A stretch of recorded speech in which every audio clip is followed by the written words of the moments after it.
ઉપલેટા શહેરમાં તાલુકા પંચાયત કચેરી ખાતે ઉપવાસ આંદોલન શરૂ થયું છે, જેમાં ખાખીજાડિયા ગામના 2 વ્યક્તિએ ઉપવાસ આંદોલન કરી ગામમાં ગેરકાયદેસર ગોડાઉન હટાવવા આવે તેવી માંગ કરી છે।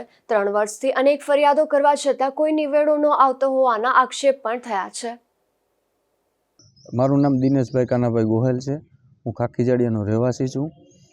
મારા ઘરની સામે રહેણાંક વિસ્તારમાં ગોડાઉન બનાવેલું છે, જે ગોડાઉન કોમર્શિયલ છે।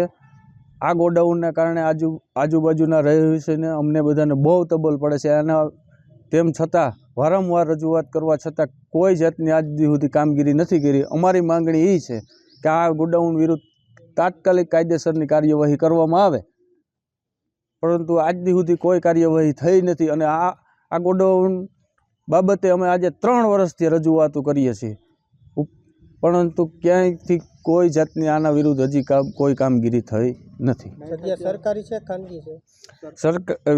જગ્યા ગ્રામ પંચાયતની ગામ તળ છે। ગામમાં આવા કેટલાક દબાણ છે એ બાબતે મને કોઈ ખ્યાલ નથી। આ જગ્યા બાબતે વાદ વિવાદ થાય છે તો અન્ય લોકોની ફરિયાદ છે? નહીં, એવું એ બાબતે મને કોઈ ખ્યાલ નથી। તમારી માંગણી શું છે? અમારી માંગણી એ છે કે રહેણાંક વિસ્તારની અંદર ગેરકાયદેસર આ ગોડાઉન ચાલે છે અને આ વ્યક્તિ વેપારી છે, એના ગોડાઉન વિરુદ્ધ કાયદેસરની કાર્યવાહી કરવામાં આવે। નિયમ અનુસાર જે કાર્યવાહી થતી હોય એ કરવામાં આવે।